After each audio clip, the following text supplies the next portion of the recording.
Olá, bom dia, boa tarde, boa noite.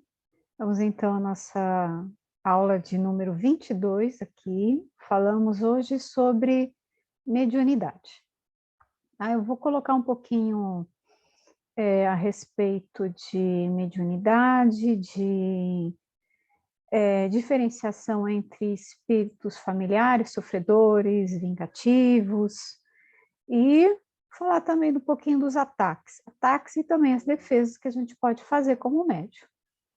O médium, né, como já foi dito, é um meio.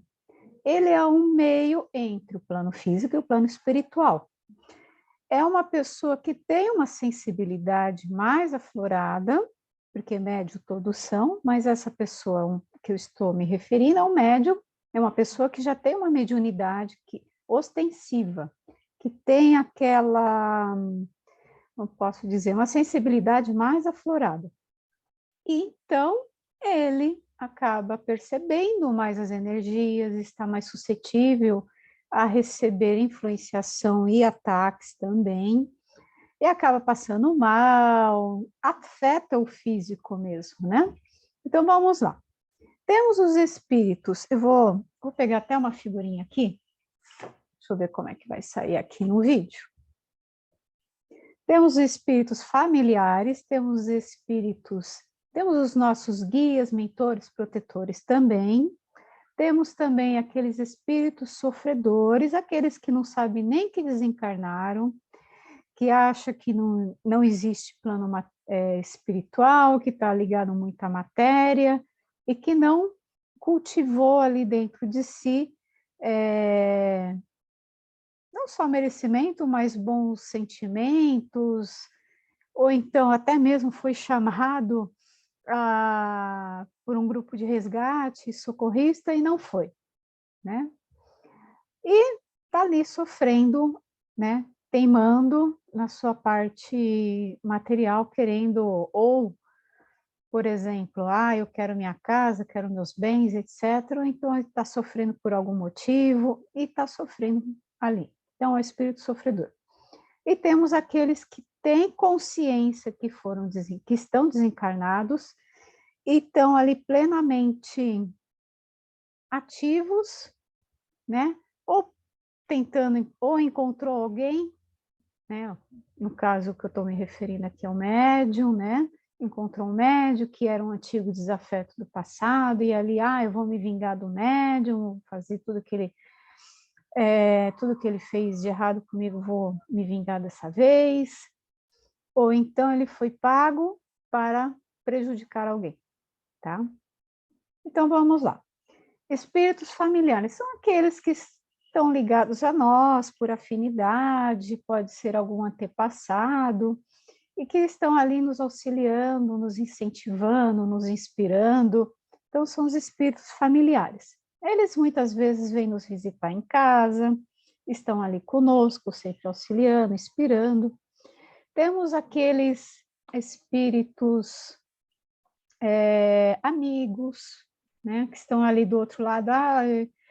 Você vai primeiro e depois, então, eu fico aqui te dando auxílio, te dando um apoio, te incentivando. Quantos irmãos temos ainda do outro lado que estão nos auxiliando? São nossos irmãos espíritos familiares. Familiar também, de familiar mesmo, tá? Esses a que eu me referi seria a grande família espiritual que nós temos do outro lado.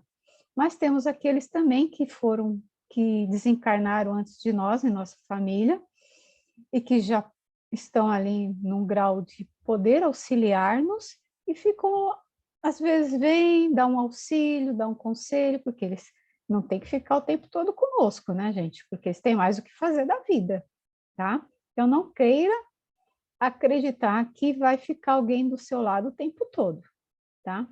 A gente está aqui vivendo a nossa vida, eles estão lá vivendo a vida deles, e a gente, né, nós temos que trabalhar, e eles têm que trabalhar também, tem muito trabalho do outro lado, tá? Então, não vamos acreditar que eles ficam ali o tempo todo conosco. E temos, então, falando aqui dos espíritos familiares, aqui, vamos ver se sai aqui a figurinha.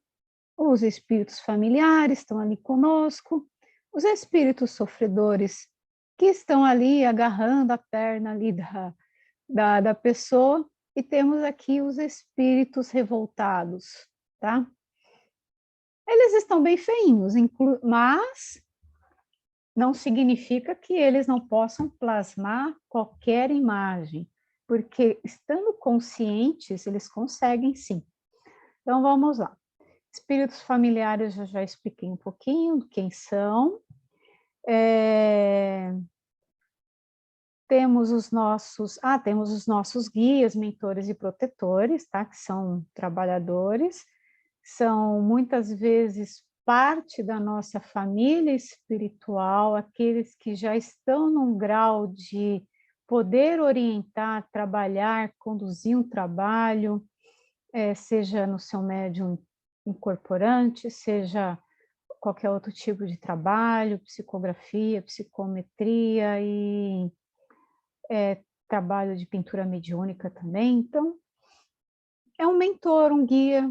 Nós aqui na Umbanda chamamos de guia, tá? Outras doutrinas acabam chamando de mentor, chamamos de mentores também, tá? Porque eles estão ali nos conduzindo, né? Estão nos auxiliando e nos conduzindo no nosso trabalho.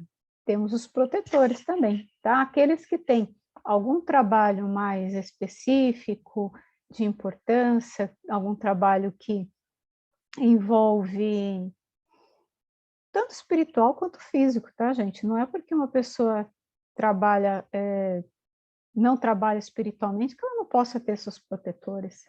Elas têm sim, tá?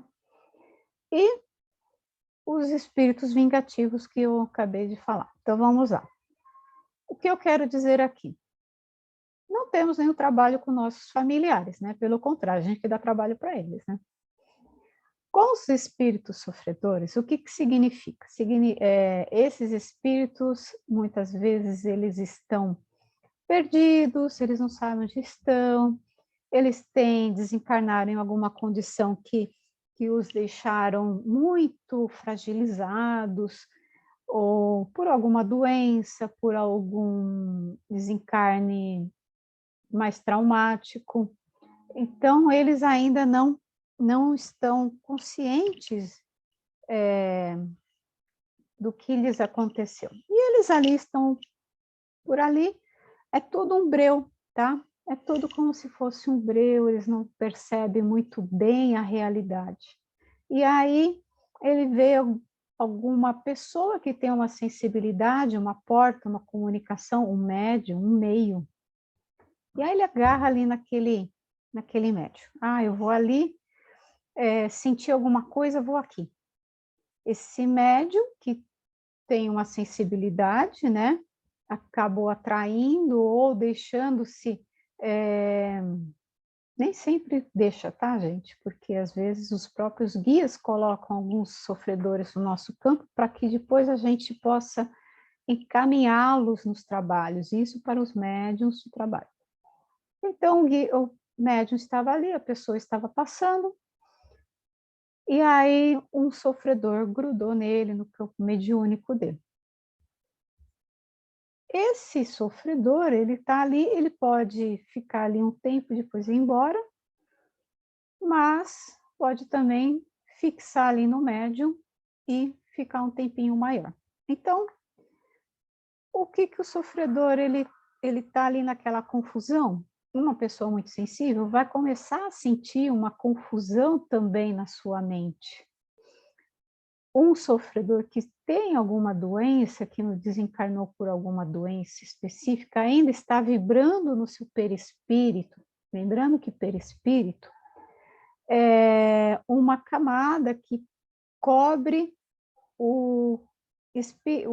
a parte mais sutil do espírito, tá? Então, se eu desencarnar, eu vou manter essa mesma característica por conta do meu perispírito que assumiu essa forma. Então, eu vou ter esses mesmos traços, essa mesma feição. Então, a pessoa está ali, ela desencarnou, por exemplo, ela tem no seu perispírito ali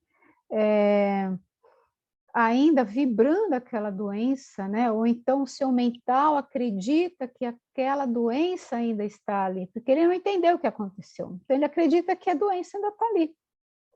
Muitos espíritos, às vezes, que tiveram algum membro amputado, ao desencarnar, acreditam que ainda não tem aquele membro, mesmo já tendo, tá? Que desencarnou, às vezes ele já retorna ali, ele não deixou de existir, para falar a verdade, né?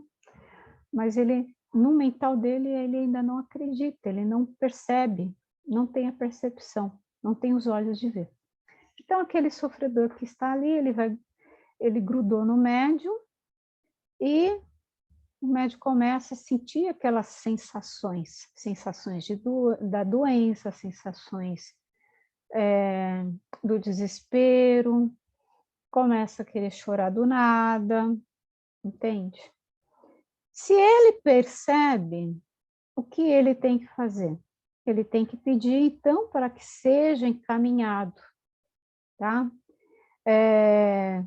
O médium de trabalho o médium de trabalho de Umbanda já tem os seus guias. Pedir, então, para os guias que encaminhem aquele espírito para o local de merecimento.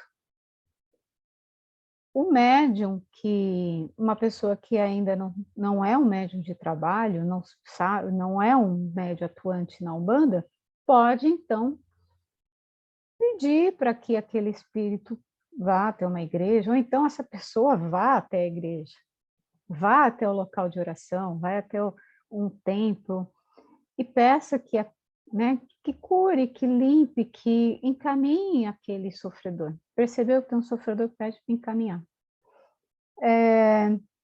E aqueles que já têm o seu trabalho, pede para os seus guias, guardiões, protetores, para que eles encaminhem. Temos, agora, o que pode acontecer é a pessoa não perceber ou deixar que aquela situação acabe se fixando mais, porque o que acontece? São criados fios energéticos entre aquele desencarnado e o encarnado. Quanto mais tempo passar, mais fios energéticos podem ficar ali, criando uma relação que é chamada de simbiose. É uma relação em que um começa a ficar dependente do outro. Acontece muito com os vícios de álcool, por exemplo. Um vai incentivando, o desencarnado quer sentir aquela sensação de álcool, porque ele ainda está necessitando daquela vibração, e aí ele gruda, como ele não consegue beber, né? Ele então gruda num encarnado e faz com que aquele encarnado tenha mais vontade de beber, e aí ele suga as energias, as sensações, através daquele encarnado. Então, aquele desencarnado também está bebendo junto, tá? Ele só consegue essa sensação se tiver grudado numa pessoa, porque ele beber por si só ele não consegue. Então, espíritos sofredores, coloco também aqui os que sofreram algum vício também, né? E o médium precisa entender o que está acontecendo. Conhece-te a ti mesmo. Perceber o que aconteceu. Poxa, opa, peraí, tem alguma coisa estranha. Eu preciso, então, prestar atenção no que está acontecendo.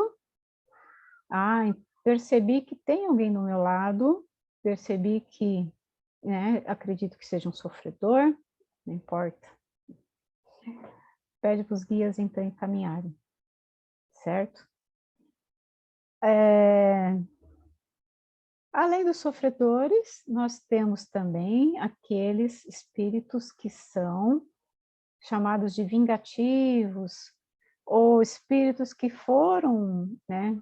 Os vingativos, vamos começar pelos vingativos. Os vingativos são aqueles desafetos nossos do passado, né? Nem sempre a gente está aqui, bonzinho, a gente não aprontou nada nessa vida, por enquanto, né? Que assim seja até o final. E algumas vidas passadas, podemos, pela situação, pela sociedade, pela família, pela violência que sofremos, podemos ter desvios, porque afinal a gente está aqui e temos ainda as nossas tendências. Então, a pessoa pode ter cometido algum tipo de equívoco, por assim dizer, tá? Feito mal a alguém. E esse alguém, essa vítima, ao desencarnar, pode então entrar em contato com... Achou o médium, achou aquele espírito, eu já sei quem você é. E aí essa pessoa vai lá, esse desencarnado vai lá e fala assim, agora eu vou me vingar. Vou fazer com que você perca tudo, que você, então, sei lá, N coisas. Porque o que ele quer é prejudicar a pessoa, tá? E, então, a pessoa, o médium, que, né, sendo médium, percebendo o que está acontecendo, está sofrendo um ataque, ele também tem que aprender a se defender, né? Tem que entender, primeira coisa, entender o que está acontecendo. Eu entendi. Esses sentimentos não são meus, essa raiva não é minha, esses pensamentos não são meus aqui de vingança, de raiva, de medo, de ódio e etc. Essa vontade de brigar, de criar encrenca com todo mundo, não é minha. E aí tem que perceber tudo isso e procurar, então, tratamento espiritual. Sempre começa de uma forma muito sutil tudo isso, tá? Não vem, às vezes vem de repente, né? Mas começa sempre de uma forma muito sutil. Por quê? Porque eles querem que... É tudo muito estratégico, tá, gente? Não vamos pensar que a pessoa que desencarnou, que está do outro lado, é meramente inconsciente, não tem consciência. Não, eles são pessoas. Pessoas desse lado, pessoas do outro lado. São inteligentes, tá? Então, nada de ficar achando, o bicho papão, não.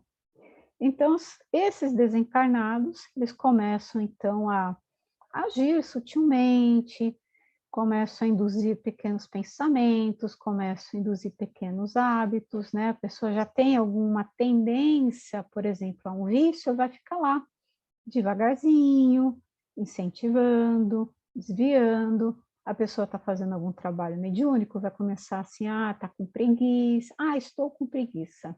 É um pensamento que não veio nem da pessoa encarnada, veio de fora. Mas a pessoa toma como dele, estou com preguiça. Eu quero ficar em casa. Não estou com vontade de ir trabalhar, não estou com vontade de ir para o meu trabalho espiritual. E aí, eu não quero tomar banho de ervas, eu não quero fazer defumação, eu não quero mais rezar. Então a pessoa perde toda a vontade nisso.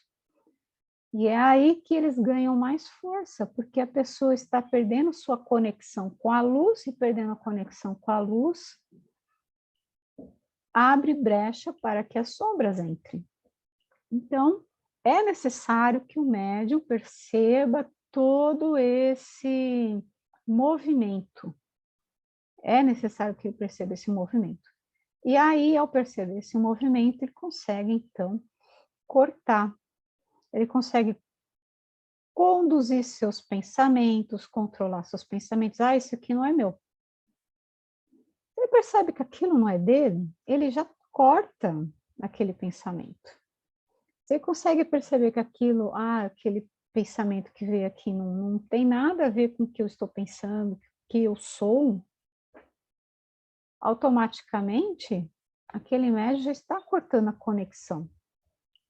O que não pode é um médium ser um campo aberto, né? Um campo aberto para que outros entrem. Então, esses vingativos, e também vou colocar aqui aqueles que são pagos em demandas, tá? Em trabalhos negativos, de magia negativa, eles também agem da mesma forma. Eles querem prejudicar a pessoa, derrubar a pessoa e fazer com que a pessoa perca tudo, brigue com a família, fique sem família, sem amigos, sem trabalho, sem nada. tá? Então, eles vão agindo, ou querem que sofra algum acidente, ou querem que fique doente. Então, eles vão agindo conforme o caso. Cada caso é um caso. É necessário que, então, o médium esteja sempre atento, tá? Eu sofri uma dor de cabeça. Não vou dizer que toda dor de cabeça é espiritual, nem toda dor de cabeça é física, tá? É necessário entender o que está acontecendo. Perceber a energia que está em volta e entender o que acontece, tá? Estou com os gatos correndo aqui. Entender o que acontece. Uma energia mais densa, pesadelos à noite, pesadelos, perseguição, vozes, vultos. Eu comecei a ver vultos, principalmente pelo campo periférico da visão. Eu estou aqui, mas eu estou vendo os vultos voando aqui. Estou vendo aqui algumas coisas correndo, andando, umas sombras. Presta atenção. Na sua casa não pode ter sombras. Se tem sombras, a gente tem que ver o que está acontecendo, tem que fechar energeticamente a casa, tem que fazer uma defumação, tem que limpar o ambiente energeticamente. Mas vamos lá. Continuando aqui com os espíritos vingativos e demandas negativas. Então, aí o médium precisa entender o que está acontecendo, pedir a proteção. É um trabalhador? Tem seus guias? Então, pede para os seus guias. Vai lá, acende uma vela para o anjo da guarda. Meus gatos aqui, gente. Vocês estão ouvindo o barulho, é uns gatos. É necessário, então, que tenha uma vela do anjo da guarda. Para que serve a vela do anjo da guarda? A vela do anjo da guarda é a conexão com o divino. Então, a pessoa não está vibrando totalmente luz o tempo todo, durante o dia todo. E aquela vela, ela é uma proteção. Aconteceu de alguma coisa entrar no campo energético do médium, aquela vela, então, já aciona, né, por assim dizer, a grosso modo, as forças protetoras daquele médium, né, que vai lá para o anjo da guarda, que já aciona todo mundo que possa ir ajudar, que está à disposição ali mais próximo do médium para auxiliá-lo. Então, é como se fosse um fiozinho de segurança. Bateu no campo energético médio, bateu ali na vela, a vela já manda um comando ali, a grosso modo, tá, gente? Já manda um comando ali para o anjo da guarda, o anjo da guarda já aciona as forças que estão mais próximas do médium. E aí, então, acionada a proteção do médium. Então, o mental do médium fica mais protegido, tá? A evitar que entre pensamentos, evitar que entre espíritos que queiram ali prejudicá-lo, ou que seja pelo menos, ou seja tão somente o sofredor que esteja por ali. E temos, então, também os espíritos, temos também recursos como o banho de ervas recorrente, que deve ser feito. O banho de ervas, ele limpa larvas, miasmas, traz proteção para a pessoa, ele vai limpar o campo emocional, aquele corpo emocional, corpo físico também, tá? Mental, corpo mental, ele vai trazer toda aquela limpeza do campo áurico e vai repercutir, então, nos seus outros campos energéticos. Trazendo essa limpeza, vai trazer aquela paz de espírito, vai trazer vai auxiliar a pessoa no seu mental, no seu emocional, vai trazer calma, tranquilidade, vai cortar cordões energéticos ligando a espíritos negativos que possam ter se instalado ali. Então, já vai cortando aqueles fios que às vezes estão começando a se fixarem, o banho acaba cortando, tá? Vai trazer mais tranquilidade e um sono melhor. Temos a defumação, que é a queima de ervas secas, que vai, então, também trazer a limpeza do campo áurico do médium, quanto também do ambiente, tá? Além disso, nós temos aqueles...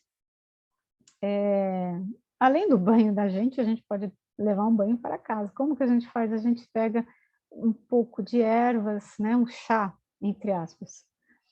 Ou como se fosse aquela água do banho, só que eu coloco dentro de um balde, depois que eu lavei a casa, já limpei tudo, eu passo por último aquela água, com aquela erva, né?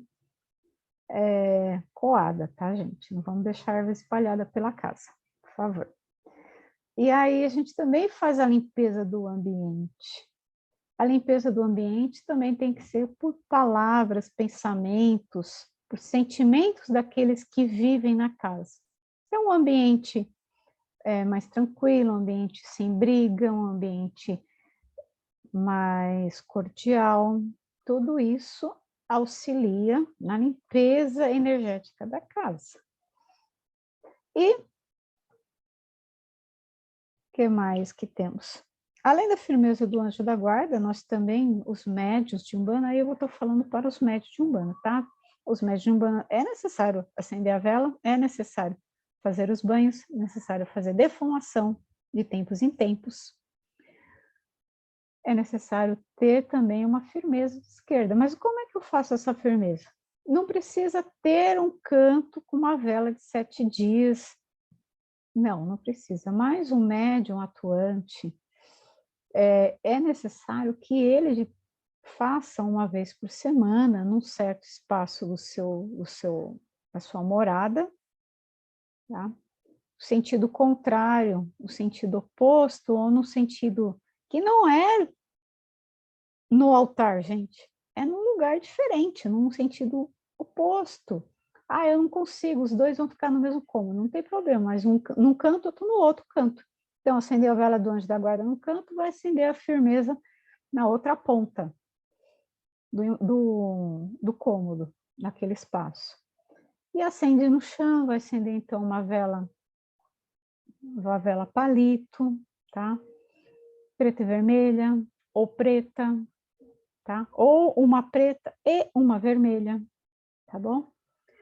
E aí você vai então pedir para Pai Olorum, Sagrada Mãe Natureza, Sagrados Pais e Mães Orixás, peço licença para firmar esse espaço, trazer esses elementos como firmeza para para a esquerda, os mistérios da esquerda. Os mistérios da esquerda vai abranger tudo, vai abranger tanto os nossos guias, quanto também os seres naturais, todas as forças regentes da esquerda. E aí você pede sua proteção, pede orientação, pede defesa seu e do seu lar e daqueles familiares que ali moram com você. Então, essas defesas são importantes para o médium, tá? Limpar seu campo áurico, limpar a casa e ter as suas firmezas. É possível também que o médium tenha guias de proteção, carregue consigo guias que foram imantadas por um guia, imantadas, se você já é um médium atuante, você então consegue imantar no seu altar ou numa tronqueira, se você tiver. Mas, enfim, dá na mão do guia, que o guia vai imantar para você. Vai ser a sua proteção. De tempos em tempos, você leva para o guia uma guiazinha fininha, né? Deixa ali no bolso, na bolsa, não precisa ficar carregando o pescoço, não. E aí você, então, vai carregar aquele objeto consigo, que está imantado, e ao estar imantado, ele vai afastar as forças negativas. Então, temos essas proteções que o médium pode usar, temos o patuá também. O patuá, ele pode ser dado por um guia, o guia vai lá falar, coloca tais elementos. Ou então um médium pode fazer dentro de um saquinho, colocar uma pedra, colocar alguns elementos de proteção, tá? E vai carregar consigo, desde que esteja ali imantado para isso. Temos também, o que mais que nós temos? Patuás, elementos. Tem gente que carrega pedra, né? Essa aqui é uma selenita. Eu gosto dessa pedra porque é uma pedra de limpeza. Eu gosto também bastante da turmalina negra, que é uma pedra que ela limpa automaticamente energias negativas. Quantas vezes eu já entreguei uma turmalina negra numa pessoa que estava ali passando mal, pressão alta, segura aqui um bocadinho, só um pouquinho, e a pessoa foi melhorando, foi passando aquele mal-estar, aquele aperto no peito, foi limpando o seu campo áurico. É uma pedra que pode limpar. Então, você pode usar uma pedra, sabendo que tipo de pedra que é, para que serve essa pedra, carregue consigo. Pedras que podem fazer automaticamente uma limpeza, é interessante. Uma pedra de proteção também é muito bom. Com relação às pedras, é interessante estudar e saber qual tipo de pedra e o que ela pode fazer, e também o que ela vai causar no seu organismo, tá? Se você utilizar muito tempo uma pedra como, por exemplo, um quartzo rosa, você pode ficar com um sentimento mais melancólico e etc. Então, de tempos em tempos, eu posso usar essa direto? Não posso? Você tem que estudar. Então, falamos aqui dos tipos de espíritos que podem estar próximos de nós, né? Falamos, então, aqui desses possíveis ataques e também das possíveis defesas. Está passando mal, o médium, ele pode saber, está passando mal, às vezes é só algum espírito que grudou na pessoa ali no seu campo áurico, ela começa a passar mal, pode até vomitar. Ou está com dor de cabeça, ou está com aperto no peito, ou está com vontade de chorar, não é dela, é espiritual, então trata aquilo, já ficou boa, entendeu? Não precisou nem de uma intervenção. Mas você percebeu que aquilo ou é grave, ou então não está passando, né? Espiritualmente, você já fez tudo, já recorreu a alguma coisa ali de algum socorro imediato e não resolveu, gente, corre para o hospital, né? Ninguém vai ficar aqui passando mal à toa, porque já atingiu o físico. Atingiu o físico, tem que fazer alguma coisa para corrigir isso. E reforma íntima, né? Reforma íntima. Além de conhecer a ti mesmo, é necessário a reforma íntima, porque não adianta trabalho, não adianta oferenda, não adianta magia divina, se a pessoa não fizer sua reforma íntima, se a pessoa continuar xingando os outros, arrumando encrenca, brigando, fazendo mal para as pessoas, né? Não vai adiantar proteção nenhuma, porque ela mesma abriu o campo dela para que energias negativas entrem, tá? Então, é necessário a reforma íntima, conhecer-se, olhar as suas sombras, perceber o que está acontecendo e fazer essa reforma, porque ninguém tem o direito de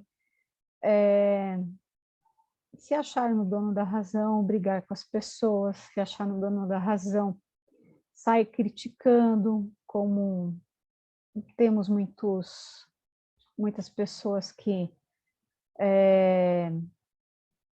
como eu posso dizer, criticam os outros de uma forma a prejudicar a pessoa, prejudicar o emocional da outra pessoa, né?